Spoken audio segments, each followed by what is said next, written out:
नमस्कार मंडळी. दोस्तांनो, आपण सारे किती लकी आहोत ना.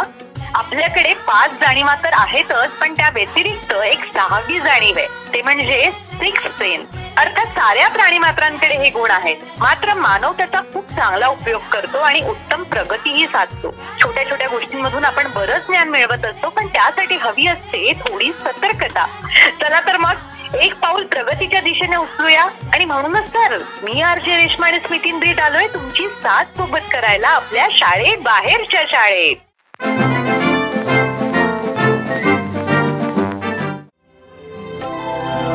तू बुद्धी दे, तू तेज दे, नवचेतना विश्वास दे. तू बुद्धी दे, तू तेज दे, नवचेतना विश्वास दे. जे सत्य सुंदर सर्वथा, जे सत्य सुंदर सर्वथा, आजन्म त्याचा ध्यास दे. तू बुद्धी दे, तू तेज दे, नवचेतना विश्वास दे.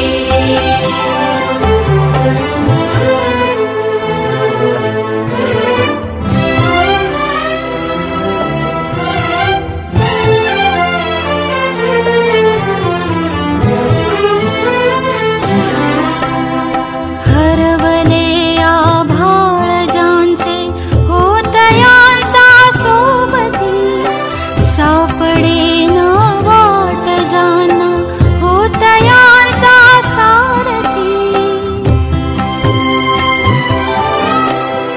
हरवले आभाळ ज्यांचे, होतयांचा सोबती, सापडे न वाट ज्यांना, होतयांचा सारथी. साधना करीती तुझी जे, साधना करीती तुझी जे, नित्य तव सहवास दे. जे सत्य सुंदर सर्वथा, आजन्म त्याचा ध्यास दे. तू बुद्धी दे, तू तेज दे, नवचेतना विश्वास दे.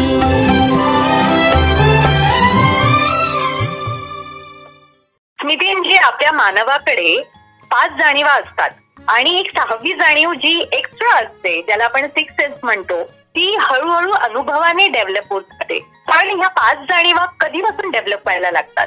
रेश्मा, खरं तर पहिली जी 8 वर्ष आहेत, जे आपण नेहमी म्हणतो की सुरुवातीची 8 वर्ष जन्मापासून किंबहुना जन्माच्या आधीपासून ते 8 वर्षाचं होईपर्यंत मुलांच्या आयुष्यातला किंवा माणसाच्या आयुष्यातला हा सगळ्यात महत्वाचा काळ आहे.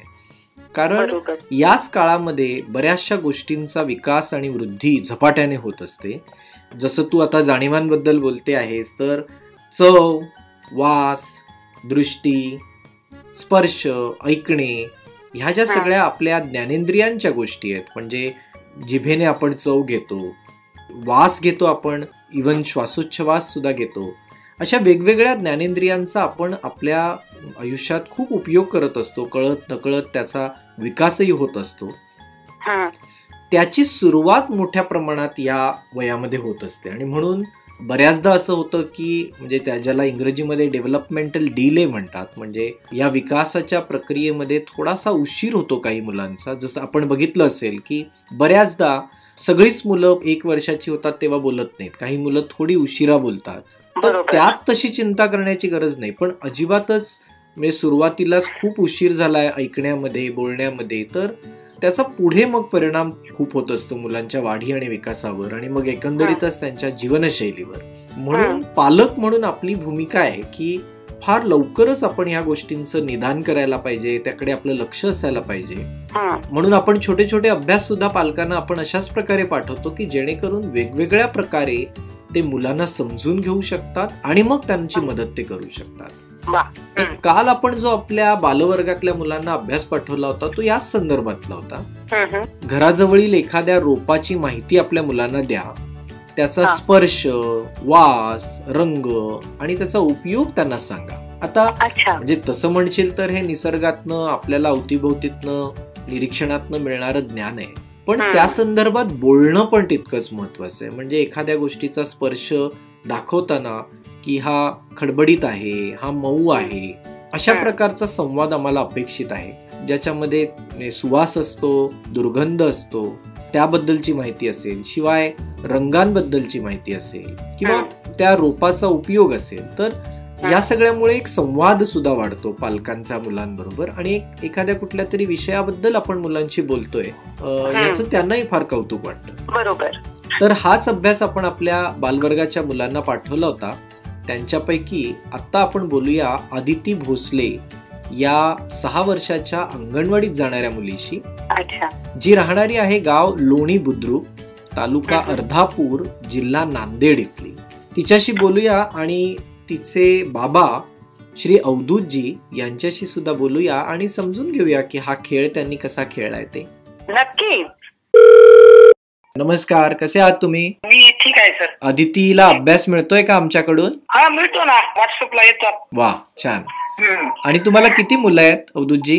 मला 2, एक मुलगी आहे मोठी आणि एक मुलगा आहे छोटा. म्हणजे अदिती मोठी आहे का? हा, मोठी आहे. आणि छोट्याचं नाव काय? छोट्याचं नाव विराज. विराज. आदितीचा अभ्यास आपण घेता का अवधूतजी? हा, मीच घेतो. मॅडम टाकतात. मग घरी आलं की आपण मी मॅडम म्हणजे शेतकरी माणूस आहे. सकाळी थोडा वेळ अर्धा 1 तास देतो आणि संध्याकाळी एक अर्धा तास 1 तास. कधी नसते, कधी मग बसले की 2 घंटे असते. दुपारी मम्मी वगैरे जाते, घेते. छान. अवधूतजी, आम्ही काल जो अभ्यास पाठवला होता त्यात असं म्हटलं होतं की घराच्या जवळपास असलेल्या झाडाझुडपाची, रोपाची माहिती आपल्या मुलांना द्या, म्हणजे त्याचा स्पर्श, रंग, वास. हो ना. तर तुम्ही अदितीला काही सांगितलं का? आदिती आणि विराज दोघांनाही? हा, मी सांगितलंय तसं. ते आता आपल्या घरी सर कसं गुलाबाचं झाड आहे वर. अच्छा, बर. पण म्हणजे कुंडी नाही येत, आपल्या गावठी भाषेत सांगण्याचं म्हणजे रांजण असते की नाही. बरोबर. त्या रांजणामध्ये माती टाकून लावलेला आहे, त्याला मस्त फुलं येतात. ते तिला म्हणलं बाबा आपल्या माडीवर काचे झाड आहेत.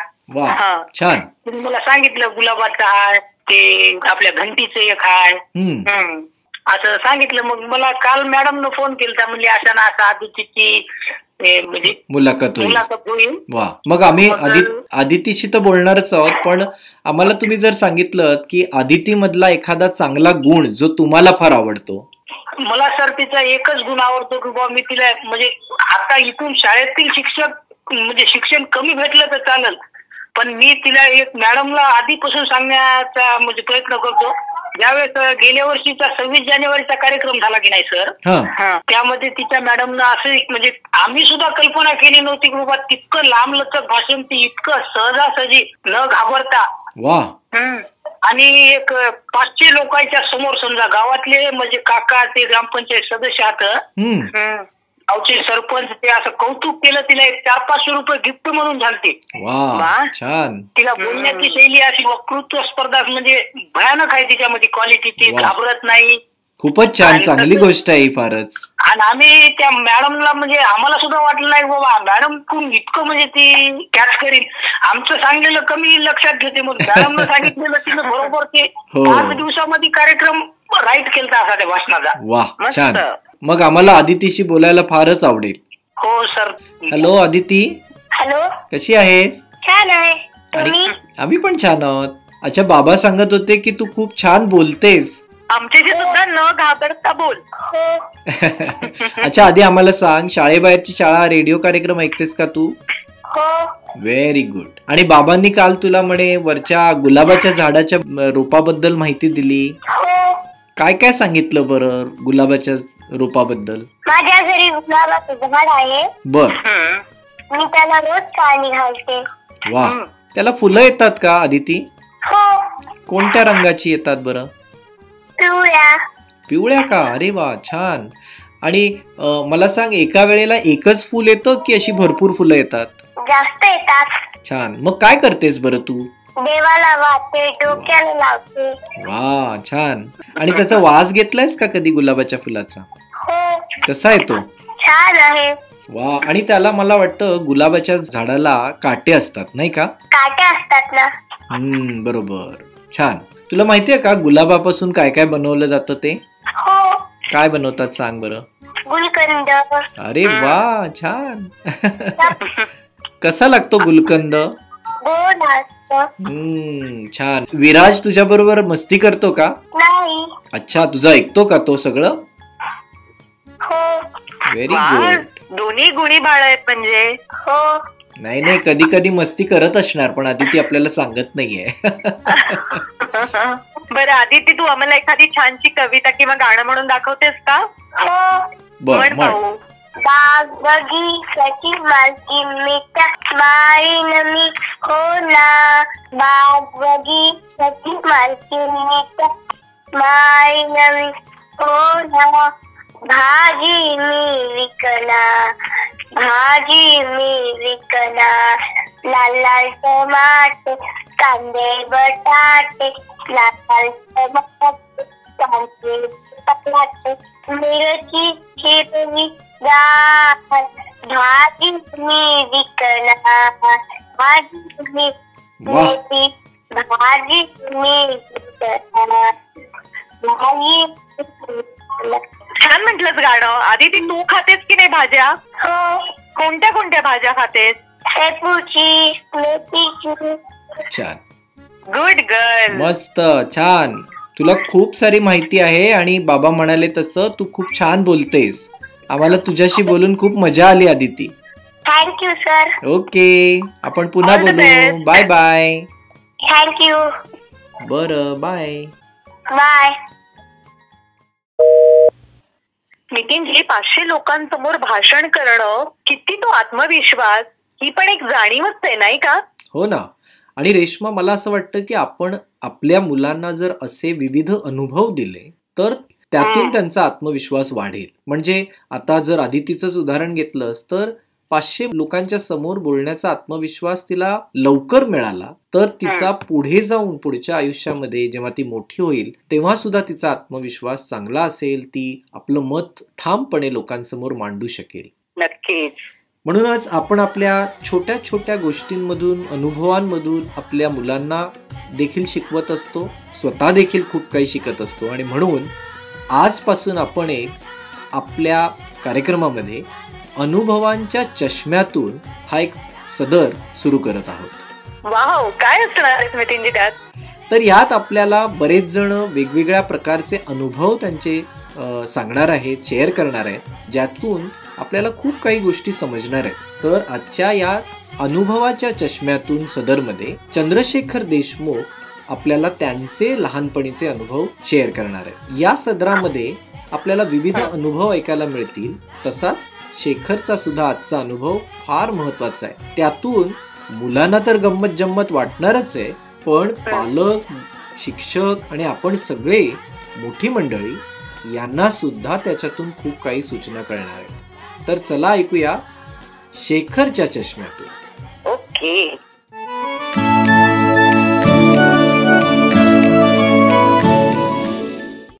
इयत्ता 7वी पर्यंत मी सर्व विषयात माफक मार्काने पास होत असे. तोपर्यंत मी पुढच्या बाकांवर बसत असे. पण 8वीत माझी उंची वाढल्यामुळे आमच्या साठेबाईंनी मला मागल्या बाकांवर नेऊन बसवले. त्यानंतरच्या परीक्षात मी गणित, सायन्स, भूगोल या विषयात नापास झालो. पुढे हे काही विषयात नापास होणं असंच चालू राहिलं. शिक्षक फळ्यावर काय लिहितात, काय समजावतात हे मला नीट दिसतच नसे. माझ्या डोळ्यांना नंबर आला होता. शिक्षकांनी फळ्यावर लिहिलेलं मला कधी वाचायला सांगितलं तर या विचाराने मला टेन्शन येईल. चष्मा लावणाऱ्या मुलांना बॅटरी, पॉवर, 4 डोळे अशी काहीही चिडवाचिडवी चालत असे आणि म्हणूनच मला चष्मा घालायचा नव्हता. एके दिवशी एक गमतीदार प्रसंग घडला. आमच्या वर्गात रमेश कुंभार नावाचा मुलगा होता. तो चष्मा लावत असे. एकदा मधल्या सुट्टीत ग्राउंडवर आमची दंगामस्ती चालली होती. तेव्हा धक्का लागल्याने रमेश कुंभारचा चष्मा खाली पडला. तो त्याला उचलून देताना सहज मी तो चष्मा घातला आणि एकाएकी मला सगळीकडचे नेहमीपेक्षा खूप स्पष्ट दिसू लागले. ग्राउंडच्या पलीकडे श्रुती नर्सिंग होम ही पाटी मला स्पष्ट दिसली. Chhaya Chana Bhandar, Dena bank, Bhavani ladies tailor, Rajputana medical stores अशा अनेक पाट्या मला स्पष्ट वाचता येऊ लागल्या. शाळेच्या आवारातली पिवळी फुलं मला स्पष्ट दिसू लागली. एक नवं दूरवरचं जग मला दिसू लागलं. चष्म्याने जग किती स्पष्ट सुस्पष्ट दिसतं याची मला त्या क्षणी जाणीव झाली. आणि रमेश कुंभार त्याचा चष्मा परत मागत होता. थांब रे, घालू दे ना मला थोडा वेळ, मी म्हणालो. मधल्या सुट्टीनंतरचा तास सुरू झाला तेव्हाही मला तो चष्मा परत करावा असं वाटत नव्हता. आता दे, नाहीतर बाणे सरांना नाव सांगी ना, अशी रमेशने वॉर्निंग दिल्यावर मी नाईलाजाने त्याचा चष्मा परत केला. आता परत आसपासचं सगळं अंधूक अस्पष्ट दिसू लागलं आणि ते आता त्रासदायक वाटू लागलं. घरी गेल्यावर मी आईला सगळं सांगितलं आणि मग आई मला डॉक्टरकडे घेऊन गेली. माझे डोळे तपासण्यात आले आणि डोळे तपासल्यावर मला स्वतःचा हक्काचा चष्मा मिळाला. मी पुन्हा सर्व विषयात पास होऊ लागलो.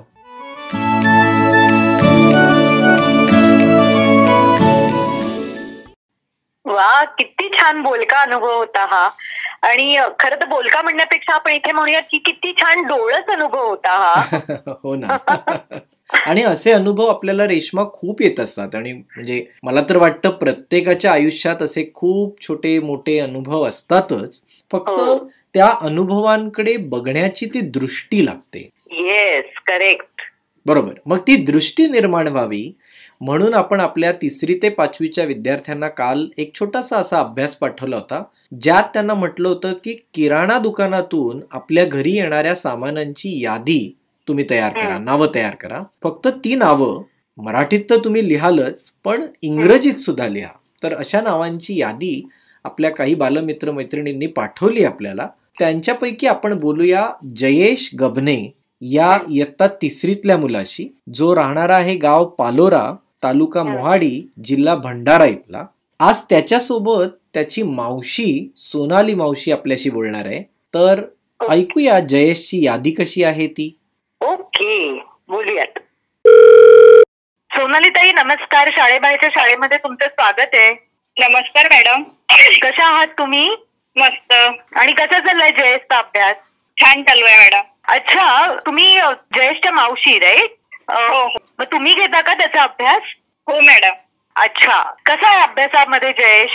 छान आहे मॅडम, रोज करत राहतो अभ्यास. अच्छा, आणि आपलं शिक्षण किती झालंय? माझं BA ग्रॅज्युएट आहे मॅडम मी. ओ, नाईस. छान. हो. रेश्माताई, आपण सगळ्यांशी बोललो, पण मला वाटतं आपण पहिल्यांदा कोणाच्या तरी मावशीशी बोलतोय. Yes, right. खरंच. Very good. सोनाली ताई या पहिल्या मावशी आहेत आपल्या शाळेतल्या. Yes, yes. सोनाली ताई, अभ्यास तर तो छान करतच असेल, तुम्ही त्याचा अभ्यास घेताय म्हटल्यावर, पण जयेश मध्ये असलेला एखादा चांगला गुण जो तुम्हाला फार आवडतो असा एखादा सांगाल का? त्याच्यामधला एक गुण आहे की तो म्हणजे डान्स खूप छान करतो. मला त्याचा डान्स खूप आवडते आणि देवदर्शनामध्ये तो म्हणजे उत्साही असते कुठे पण जायला. अरे वा, छान. दोन्ही कशा युनिक गोष्टी आहेत. येस. आणि नवरात्रीमध्ये तो दुर्गाची जी म्हणजे आरती असते सकाळी, त्याच्यामध्ये तो आंघोळ करून रोज जातो. त्याच्यासाठी एक रिक्वेस्ट करीन मी तुम्हाला, त्याचा एक छानसा डान्स केलेला व्हिडिओ तुम्ही रेकॉर्ड करा आणि आम्हाला आमच्या नंबरवर नक्की पाठवा. हो सर, नक्की. आम्ही जयेशशी बोलू शकतो का? हो सर, बोला. हॅलो. हाय जयेश. नमस्कार. कसा आहेस तू? मस्त. आणि शाळेबाहेरच्या शाळेमधून तो अभ्यास येतो, तो करायला आवडतो तुला? हो. ओके, तुझा आवडता विषय कोणता आहे मग? मराठी. छान, मस्त रे. मग तुला काल जो आम्ही अभ्यास पाठवला होता जयेश, त्यात असं म्हटलं होतं की किराणा दुकानातून घरी येणाऱ्या सामानांची नावे तू आम्हाला इंग्रजीमध्ये सांग. तर तू केली आहेस का काही यादी तयार? हो. सांग बरं. अगोदर मी मराठीत सांगते. चालेल. साखर, तेल, मीठ, साबुदाणा, शेंगदाणे, जिरा, हळद, मध, साबण, मूग डाळ. आता मी इंग्रजीमध्ये सांगते. Sugar, oil, salt, sago, peanut, cumin, turmeric, honey, soap, green gram. Wow, छान, व्हेरी गुड. जयेश, तू असं आता समजा दुकानात गेलास आणि दुकानदाराला जर म्हटलंस इंग्रजीमध्ये नावं सांगितलीस आणि मागितलंस तर देतील का रे ते तुला? नाही. मग तुला त्यांना ट्रान्सलेट करून सांगावं लागेल मराठीमध्ये, नाही का? हो. तू अशी गंमत करशील का? हो. हा, आणि मग तू केल्यानंतर काय वाटलं, काय बोलले दुकानदार, ते आम्हाला नक्की सांगशील हा? हो. बर, मला सांग, तुला शाळेची आठवण येते का? हो. मग तुझ्या शिक्षकांना तू कसा भेटतोस, काय बोलतोस त्यांच्याशी, कसं बोलतोस? मोबाईल द्वारे संपर्क साधतोस. बर, म्हणजे मोबाईलवर त्यांच्याशी बोलतोस का? हो. आणि आम्हाला सांग, तुला मोठं होऊन काय बनायची इच्छा आहे? Police officer. Police officer. अरे वा, खूप छान. पण त्याच्यासाठी खूप शक्ती लागते, ताकद लागते. तू व्यायाम करतोस का? हो. आणि खेळतोस का खूप? हो. छान. आणि वाचन पण करावं लागतं. हो. गुड, म्हणजे तुझी मनापासून तयारी आहे तर. हो. छान, व्हेरी गुड. ओके जयेश, तू आम्हाला एखादं गाणं, कविता, गोष्ट काही म्हणून दाखवू शकतोस? हो. काय करणार आहेस? कविता म्हणून दाखवते. Very good. चालेल. पडगम वरती टिपरी पडली तडम तडतड तडम, कौलारावर थेंब टपोरे तडम तडतड तडम, म्हातारी हरभरेचे भरडते ढगात गडगड गडम, थेंबासोबत वीज कोसळे कडम कडकड कडम, थेंबाभोवती जलात उठली तरंग थरथर तरंग, नाचू लागले अंगण सारे आनंदाचे तरंग, पाऊस धारा मध्ये चवारा पान पान सडसडून, धरतीच्या रंध्रा रंध्रातून संगीत आले जुळून, संगीत आले जुळून. वा, छान, मस्त. आणि आता पोलीस होण्याच्या तयारीसाठी वाचन कर आणि खूप सारी मेहनत पण कर. ओके? हो. चालेल. All the best. Bye. Thank you. Bye. Bye. नमस्कार सोनाली ताई. बाय. नमस्कार सर, थँक्यू. वा, छान अभ्यास केला जयेशनी. आणि गंमत म्हणजे वेळ पडली तर दुकानदारासाठी त्यांनी भाषांतराची सुद्धा तयारी केलेली आहे स्मितींजी. हो ना. Very nice. स्मितींजी, गेल्या भागामध्ये तुम्ही ज्ञानेश्वरी नरवडे, जी खंडाळे गावातली तालुका शिरूर आणि पुणे जिल्ह्याची होती, तिला तुम्ही शेतकरी या विषयावरती निबंध लिहून पाठवायला सांगितला होता आणि तो तिने पाठवलाय. विशेष म्हणजे रेकॉर्डिंग सुद्धा तिने पाठवलंय. अरे वा. येस, आता आपण ते रेकॉर्डिंग ऐकूयात. चालेल.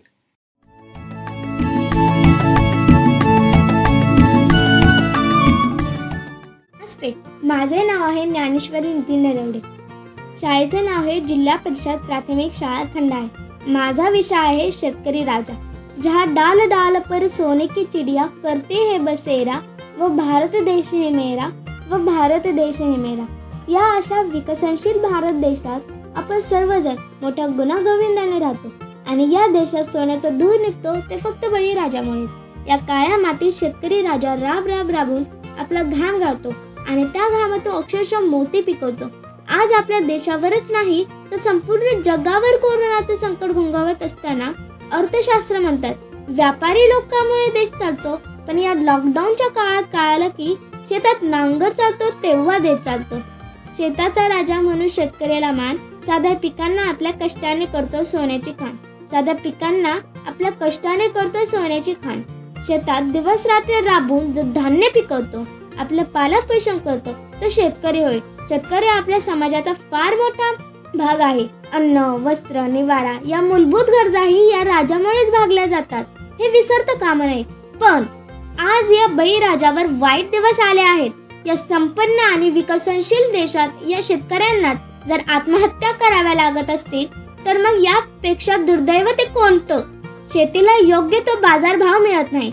हवामानाचाही अनेकदा पिकांवर परिणाम होऊन नुकसान होते आणि मग हा लाखांचा सुद्धा कर्जबाजारी होतो आणि मग आपलं जीवन संपण्याशिवाय त्याच्याकडे कोणताही पर्याय उरत नाही. प्रत्येक क्षणाला शेतकऱ्यांना नवीन समस्या, नवीन प्रश्न, नवीन परीक्षा यांना सामोरे जावे लागते. कृषी प्रधान समजल्या जाणाऱ्या देशात जर शेतकऱ्यांची अशी व्यवस्था होत असेल तर काय उपयोग? शेतकऱ्यांसमोर अनेक प्रश्न उभे राहतात. अशी परिस्थिती शेतकऱ्यांवर अजिबात येऊ नये. आज गरज आहे ती शेतकऱ्यांना शेतीपूर्वक व्यवसाय शिकवण्याची. त्यांना दैनंदिन जीवनात ज्या अडचणींना सामोरे जावे लागते त्यासाठी त्यांना प्रगतीचे दारे त्यांच्यासाठी खुली करण्याची. फळे, भाज्या, अन्नधान्य, भाजीपाला यांच्यावर प्रक्रिया करून ते टिकवून ठेवण्याचे शिक्षण त्यांना द्यायला हवं. शेतकरी राजाला नैसर्गिक संकटाचा सामना करावा लागतो, जसे ओला दुष्काळ, कोरडा दुष्काळ, तर कधी बेमोसमी पाऊस, तर कधी रोगराई. यामुळे प्रचंड नुकसान. त्यांच्यासाठी शासन जे पॅकेज जाहीर करतात ते प्रत्यक्ष शेतकऱ्यांपर्यंत पोहोचणे गरजेचे आहे. सरकारने शेतकऱ्यांना अनेक सुविधा उपलब्ध करून दिल्या आहे. त्यामुळे आजकाल शेतकऱ्यांची परिस्थिती मागील दिवसांपेक्षा चांगली आहे. राबते हात तेथे हरी. ज्या दिवशी आपल्या समाजाला कळेल की देव हा मंदिरात नसून या राबणाऱ्या पवित्र हातात आहे, त्या दिवशी खरंच आपला देश जगात नंबर 1 वर असेल. त्यावेळी खऱ्या अर्थाने बळीराजाचं राज्य येईल. शेतकरी सुखी तर देश सुखी.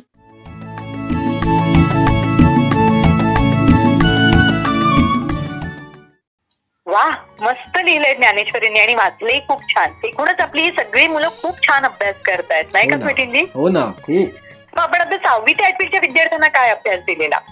काल आपण जो आपल्या 6वी ते 8वीच्या विद्यार्थ्यांना अभ्यास पाठवला होता त्यातच त्यांना म्हटलं होतं की आरोग्याला आपण नेमकं संपत्ती असं का म्हणतो. म्हणजे चांगलं आरोग्य म्हणजेच धनसंपदा असं आपण नेहमी म्हणतो, तर ते का म्हटलं जातं, चांगल्या आरोग्यासाठी काय करावं लागतं. तर या संदर्भात आपण खूप सारी माहिती बऱ्याच मुलांनी गोळा केली असेल, त्यांनी त्याच्याबद्दल चर्चा सुद्धा केल्या असतील. तर एकंदरीत आपले आरोग्य चांगले असेल तर त्याला आपण धनसंपत्ती का म्हणतो याबद्दल ही थोडीशी माहिती आता आपण समजून घेणार आहोत. बरं, ऐकूया.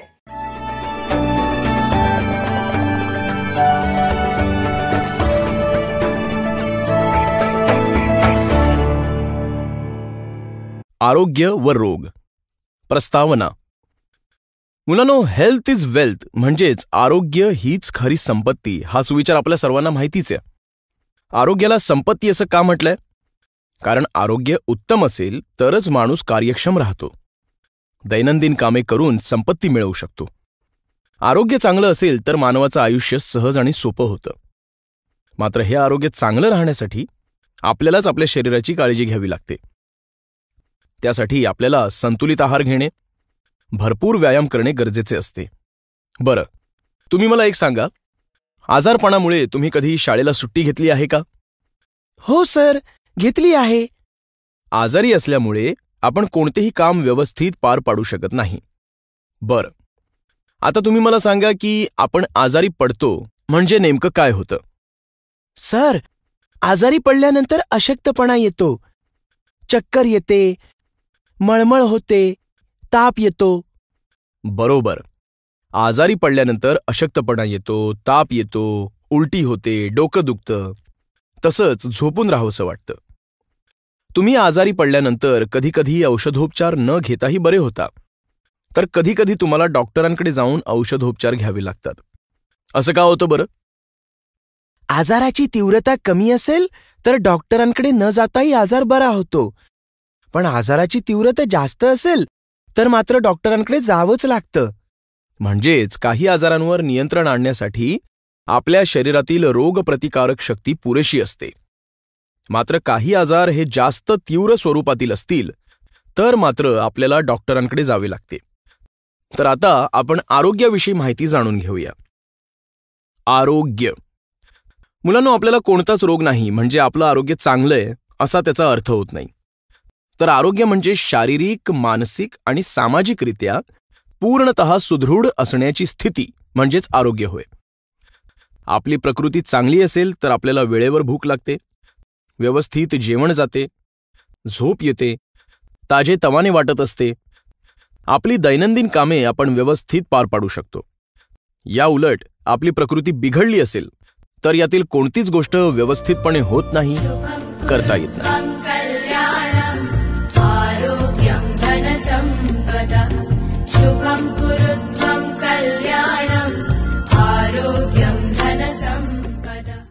खरंय, आरोग्यम धनसंपदा. आणि स्मितींजी आपल्याला नेहमी सांगितलंही जातं घरातून, लवकर निजे लवकर उठे त्याला धनसंपत्ती लाभे. हो ना. तर आरोग्य संपदा कदाचित हीच असावी, स्वतःची काळजी घेणं.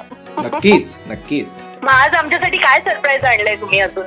आज आम्ही तुम्हाला एक कोडं विचारणार आहे. बरेच दिवस तुला रेश्मा आणि मुलांना कोडं नाही विचारलंय. आजच्याच भागावर थोडासा याच्याबद्दल आपण चर्चा केली, पण कोडं विचारून मी इथे थांबणार आहे. तर कोडं असं आहे तुम्हाला ओळखायचं आहे बरं का बालमित्रांनो. नाकावर जर मी चढलो तर कान पकडून मी वाचायलाच लावतो. ओळखा पाहू मी कोण? ओ स्मितींजी, आज तुम्ही आमच्या 6th सेन्सची परीक्षाच घेताय बरं. ओके मुलांनो, या कोड्याचं उत्तर तुम्ही आम्हाला कळवायचं आहे 916131329004 या क्रमांकावर. तो फ्रेंड्स, निसर्गात होणारे बदल, येणारे संकट सगळ्यात आधी प्राणी पक्ष्यांना जाणवतं. आपल्या प्रगतीच्या बाबतीत आपणच वेध घ्यायला हवा. आपण पुढे कोणत्या क्षेत्रात यश मिळवू शकतो हे आपल्या 6th सेन्समुळे आपल्याला नक्कीच कळू शकतं. त्यामुळे आपली आवड ओळखा, त्यात कौशल्य मिळवा आणि पुढे जा. मार्गदर्शनासाठी शाळेबाहेरची शाळा आहेच तुमच्या सोबत. आता मात्र इथेच थांबूया. पुढल्या भागात भेटू नव्या गोष्टींचा वेध घ्यायला. Stay alert, be active. Bye bye. नमस्कार.